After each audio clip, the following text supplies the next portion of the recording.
दोस्तों, क्या आपने कभी सोचा है कि कुछ लोग हमेशा पैसे की चिंता करते रहते हैं, जबकि कुछ लोग पैसे को अपने लिए काम करवाते हैं? क्या अमीरी सिर्फ किस्मत से मिलती है या उसके पीछे कुछ खास नियम, रूल्स होते हैं? दोस्तों, अमीर बनने और पैसे को संभालने के लिए कौन कौन से नियम सबसे जरूरी हैं? अगर आप इस पैसे के खेल को समझना चाहते हैं तो ये वीडियो आखिर तक जरूर देखिए।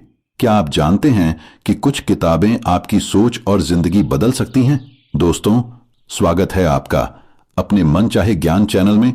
तो चलिए जानते हैं वो राज जो आपकी जिंदगी बदल सकते हैं। इससे पहले कि आप इस वीडियो में पूरी तरह खो जाएं, अगर आप हमारे चैनल पर पहली बार आए हैं तो सब्सक्राइब करना बिल्कुल मत भूलिए, ताकि आप हर नई वीडियो से जिंदगी बदलने वाला ज्ञान पा सकें। बुक की पार्ट 2। तो चलिए बिना देर किए शुरू करते हैं। चैप्टर 6, पैसों का हिसाब रखिए, keep track of your money. दोस्तों, लेखक कहते हैं कि अगर आप नहीं जानते कि आपका पैसा कहां से आ रहा है और कहां जा रहा है, तो आप कभी अमीर नहीं बन सकते। यानी पैसा कमाना ही काफी नहीं है, उसका हिसाब रखना भी उतना ही जरूरी है। बहुत लोग कहते हैं क्यों जरूरी है पैसों का हिसाब रखना, लेकिन लेखक बताते हैं पैसा बचाना बहुत जरूरी है। जैसे कि नंबर 1, रियलिटी चेक मिलता है। जब आप अपनी आय और खर्च लिखते हैं तो आपको पता चलता है कि आपका पैसा किन चीजों में बर्बाद हो रहा है। नंबर 2, कंट्रोल आता है। हिसाब रखने से आप गैर जरूरी खर्च रोक सकते हैं और पैसे को सही जगह इस्तेमाल कर सकते हैं। नंबर 3, प्लानिंग आसान होती है। जब आपको सही सही पता हो कि आपके पास कितना पैसा है, तो आप फ्यूचर गोल्स जैसे घर, बिजनेस, रिटायरमेंट बेहतर तरीके से प्लान कर सकते हैं। नंबर 4, कॉन्फिडेंस बढ़ता है। जिन लोगों को अपने पैसों का हिसाब पता होता है, वे हमेशा फाइनेंशियल डिसीजंस लेने में ज्यादा कॉन्फिडेंट रहते हैं। अब आप कहेंगे कि कैसे रखें पैसों का हिसाब? खर्च लिखने की आदत डालें, चाहे नोटबुक में लिखें या मोबाइल ऐप में। हर छोटा बड़ा खर्च रिकॉर्ड करें। बजट बनाइए। महीने की शुरुआत में तय करें कि कितना पैसा खर्च करना है और कितना बचाना है। रिव्यू कीजिए। हर हफ्ते या महीने के अंत में देखें कि आप प्लान के हिसाब से चल रहे हैं या नहीं। कैश फ्लो स्टेटमेंट बनाइए। अपनी इनकम, सेविंग और खर्च को साफ साफ समझिए। लेखक कहते हैं पैसे का खेल गणित पर चलता है, और अगर आप अपने पैसों का हिसाब नहीं रखते तो आप खेल में कभी जीत नहीं सकते। दोस्तों, अब एक सवाल आपके लिए। क्या आपने कभी पूरे महीने मेहनत की हो और आखिर में सोचा हो कि पैसा आया है और कहां गया पता नहीं? जरा सोचिए इस पर, क्योंकि अगले चैप्टर में हम जानेंगे कि सिर्फ पैसे कमाना काफी नहीं है। आपको लगातार अपने ज्ञान को बढ़ाना और खुद को फाइनेंशियल एजुकेशन देना क्यों जरूरी है। चैप्टर 7, खुद को लगातार शिक्षित कीजिए, कीप लर्निंग अबाउट मनी। लेखक कहते हैं कि अगर आप पैसे के बारे में सीखना बंद कर देंगे तो पैसा भी आपके पास बढ़ना बंद कर देगा। यानी फाइनेंशियल एजुकेशन एक ऐसा इन्वेस्टमेंट है जो आपको हमेशा रिटर्न देता है। क्यों जरूरी है पैसों के बारे में सीखते रहना?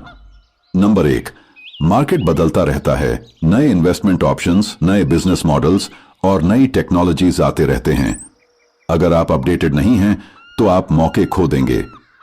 नंबर 2, रिस्क कम होता है। पैसा तभी डूबता है जब आप बिना जानकारी के किसी जगह निवेश करते हैं। नॉलेज से आप गलतियों से बचते हैं। नंबर 3, अपॉर्चुनिटीज पकड़ पाते हैं। जिन लोगों को पैसों की समझ होती है, वे छोटे छोटे अवसरों को भी बड़े मौके में बदल लेते हैं। नंबर 4, कॉन्फिडेंस बढ़ता है। फाइनेंशियल नॉलेज आपको पैसे से जुड़े डिसीजंस लेने में मजबूत बनाता है। कैसे करें खुद को एजुकेट? पैसों से जुड़ी किताबें पढ़ें, जैसे पर्सनल फाइनेंस, इन्वेस्टिंग, बिजनेस आदि। सक्सेसफुल लोगों से सीखें, उनकी स्ट्रैटेजीज और फेलियर से इंसाइट्स लें। फाइनेंशियल न्यूज और ट्रेंड्स पर नजर रखें, ताकि मार्केट के बदलाव आपको सरप्राइज न करें। वर्कशॉप्स या कोर्सेज करें, ऑनलाइन ऑफलाइन दोनों से फाइनेंशियल स्किल्स को इंप्रूव करें। अपनी गलतियों से सीखें। हर गलती एक अनुभव है, बस उसे दोहराइए मत। लेखक कहते हैं पैसा कमाना एक स्किल है, और हर स्किल की तरह इसे सीखना और निखारना पड़ता है। जो सीखना बंद कर देता है, उसकी ग्रोथ भी वहीं रुक जाती है। अब एक सवाल आपके लिए, आपने आखिरी बार पैसे या इन्वेस्टमेंट के बारे में नया क्या सीखा था और क्या वो आपके लिए फायदेमंद साबित हुआ? इस पर सोचिए, क्योंकि अगले चैप्टर में हम जानेंगे कि पैसा सिर्फ सेव करने से नहीं बढ़ता, उसे सही जगह इन्वेस्ट करना क्यों जरूरी है ताकि वो आपके लिए और पैसा कमा सके। चैप्टर 8, अपने पैसों को छुपाइए नहीं, बढ़ाइए। Don't horde money, make it grow. लेखक कहते हैं कि पैसा बैंक खाते में सोने के लिए नहीं होता, उसे आपके लिए काम करना चाहिए। बहुत से लोग पैसे को सिर्फ सेव करके रखते हैं, लेकिन इन्फ्लेशन, महंगाई की वजह से समय के साथ उस पैसे की वैल्यू घटती जाती है। अगर आप पैसा बढ़ाना चाहते हैं तो उसे सही जगह इन्वेस्ट करना जरूरी है। सिर्फ बचत क्यों काफी नहीं है? Number 1, inflation. आज के 100 रुपए 10 साल बाद उतने कीमती नहीं रहेंगे। नंबर 2, ग्रोथ का मिस होना। बिना इन्वेस्टमेंट पैसा वहीं का वहीं रहता है। नंबर 3, अपॉर्चुनिटीज खोना। जब पैसा इन्वेस्ट नहीं होता तो आपके पास वेल्थ बनाने का मौका भी नहीं आता। पैसा कैसे बढ़ाएं? इन्वेस्टमेंट्स चुनिए, stocks, mutual funds, real estate, business. ये सब आपके पैसे को मल्टीप्लाई करने के मौके हैं। कंपाउंडिंग का फायदा उठाइए। जितना जल्दी आप इन्वेस्ट करना शुरू करेंगे उतना ही आपका पैसा एक्सपोनेंशियल ग्रोथ करेगा। डाइवर्सिफाई कीजिए। सारा पैसा एक ही जगह मत लगाइए, अलग अलग जगह इन्वेस्ट कीजिए ताकि रिस्क कम हो। लॉन्ग टर्म सोचिए। अमीरी एक दिन में नहीं आती। पेशेंस और कंसिस्टेंसी से पैसा धीरे धीरे एम्पायर बनाता है।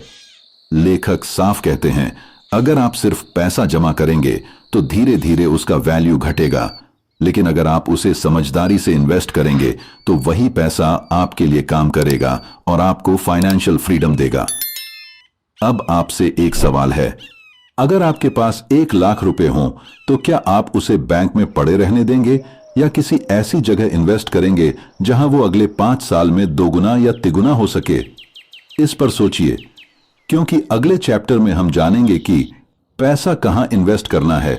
यह जितना जरूरी है उतना ही जरूरी है गलत जगह पैसा फंसाने से बचना, यानी गेट रिच क्विक ट्रैप्स से कैसे बचें। चैप्टर 9, गलत जगह पैसे मत फंसाइए। Avoid get rich quick traps. लेखक कहते हैं, अगर कोई आपको कहता है कि आप बिना मेहनत और बिना समय लगाए जल्दी अमीर बन सकते हैं तो यह लगभग हमेशा एक जाल, ट्रैप होता है। बहुत से लोग लालच में आकर ऐसे स्कीम्स में पैसा लगा देते हैं और बाद में सब कुछ खो बैठते हैं। क्यों होते हैं ये ट्रैप्स खतरनाक? नंबर 1, अनरियलिस्टिक प्रॉमिसेस, जैसे 30 दिन में पैसा दोगुना, 100% गारंटीड रिटर्न। असलियत में ऐसे रिटर्न रेयरली पॉसिबल हैं। नंबर 2, नो ट्रांसपेरेंसी, जल्दी अमीर बनाने वाली स्कीम्स कभी साफ नहीं बताती कि पैसा कहां और कैसे इन्वेस्ट हो रहा है। Number 3, fear of missing out, FOMO. लोग सोचते हैं कि अगर अभी इन्वेस्ट नहीं किया तो मौका हाथ से निकल जाएगा। यही सोच उन्हें फंसा देती है। Number 4, loss of capital. ऐसे ट्रैप्स में आप न सिर्फ एक्सपेक्टेड प्रॉफिट खोते हैं बल्कि अपनी मूल रकम, प्रिंसिपल भी गंवा देते हैं। कैसे बचें इन ट्रैप्स से? रिसर्च कीजिए। किसी भी इन्वेस्टमेंट से पहले पूरी जानकारी लें। Too good to be true but fake. अगर कोई ऑफर बहुत अच्छा लग रहा है तो जरूर उसमें धोखा है। स्लो एंड स्टेडी अप्रोच अपनाइए। अमीरी पेशेंस और कंसिस्टेंट इन्वेस्टमेंट से आती है, शॉर्टकट से नहीं। एडवाइस लीजिए, किसी ट्रस्टेड फाइनेंशियल एक्सपर्ट से राय लें। अपनी ग्रीड को कंट्रोल कीजिए। लालच ही ऐसे ट्रैप्स में फंसने की सबसे बड़ी वजह है। लेखक कहते हैं, पैसा धीरे धीरे सही दिशा में और सही जगह पर लगाकर ही बढ़ता है। शॉर्टकट्स सिर्फ आपको फाइनेंशियल सेटबैक देंगे। अब सोचिए, अगर आपको कोई ऐसा ऑफर मिले जिसमें कहा जाए कि 1 महीने में आपका पैसा दोगुना हो जाएगा, तो क्या आप उसमें इन्वेस्ट करेंगे या पहले पूरी रिसर्च करेंगे? इस पर विचार कीजिए, क्योंकि अगले चैप्टर में हम जानेंगे कि पैसा सिर्फ कमाने और बढ़ाने के लिए नहीं है, बल्कि दूसरों के साथ बांटने और उदार बनने से भी आपके जीवन और वेल्थ पर सकारात्मक असर पड़ता है। चैप्टर 10, उदार बनो और पैसा बांटो। Be generous and share your wealth. लेखक कहते हैं, सच्ची अमीरी सिर्फ इस बात से नहीं मापी जाती कि आपके पास कितना पैसा है, बल्कि इस बात से कि आप उस पैसे से दूसरों की जिंदगी में कितना सुधार ला रहे हैं। क्यों जरूरी है उदार होना? नंबर 1, खुशी दोगुनी हो जाती है। जब आप दूसरों को मदद करते हैं तो आपको भी अंदर से सेटिस्फैक्शन और खुशी मिलती है। नंबर 2, अच्छा नाम और इज्जत मिलती है। लोग आपको रिस्पेक्ट और ट्रस्ट देते हैं। नंबर 3, पॉजिटिव एनर्जी लौट कर आती है। जेनरोसिटी से एक अच्छा साइकिल शुरू होता है जहां आपको भी अनएक्सपेक्टेड सपोर्ट और ब्लेसिंग्स मिलते हैं। नंबर 4, मनी का असली मकसद पूरा होता है। पैसा सिर्फ लग्जरी के लिए नहीं बल्कि समाज में वैल्यू क्रिएट करने के लिए है। कैसे बने उदार? चैरिटी कीजिए, अपनी कमाई का एक छोटा हिस्सा रेगुलरली डोनेट करें। नॉलेज बांटिए, अगर आपके पास स्किल या नॉलेज है तो दूसरों को सिखाइए। टाइम और हेल्प दीजिए, सिर्फ पैसे से नहीं बल्कि अपना समय और सपोर्ट देकर भी उदार बन सकते हैं। कर्मचारियों और साथियों के साथ न्याय कीजिए, अपने आसपास के लोगों को ग्रोथ के मौके दें। लेखक कहते हैं, पैसा जितना भी है अगर आप उसे दूसरों की जरूरतों के लिए इस्तेमाल करते हैं तो वह मल्टीप्लाई होकर आपके पास और बेहतर रूप में वापस आता है। अब जरा सोचिए, अगर आपको महीने की आय में से सिर्फ 5% किसी अच्छे कॉज या जरूरतमंद इंसान पर खर्च करना पड़े तो आप किस चीज को चुनेंगे? शिक्षा, स्वास्थ्य या किसी और की बेसिक जरूरतें? इस पर विचार कीजिए। में हम जानेंगे पैसा सिर्फ कमाना और बांटना ही नहीं बल्कि उसे सही ढंग से एंजॉय करना भी उतना ही जरूरी है। आखिर पैसे का मजा तभी है जब आप उसे जी भी सकें। क्योंकि अगले पार्ट 3 में हम जानेंगे पैसा सिर्फ कमाना और बांटना ही नहीं बल्कि उसे सही ढंग से एंजॉय करना भी उतना ही जरूरी है। आखिर पैसे का मजा तभी है जब आप उसे जी भी सकें। तो दोस्तों, इस पर चर्चा अगले पार्ट 3 में बहुत आसान भाषा में समझेंगे। यदि आप पार्ट 1 नहीं देखा है तो स्क्रीन पर शो कर रहा होगा, तो क्लिक करके वीडियो पर पहुंच जाइए। तब तक के लिए सीखते रहिए, बढ़ते रहिए। नमस्कार।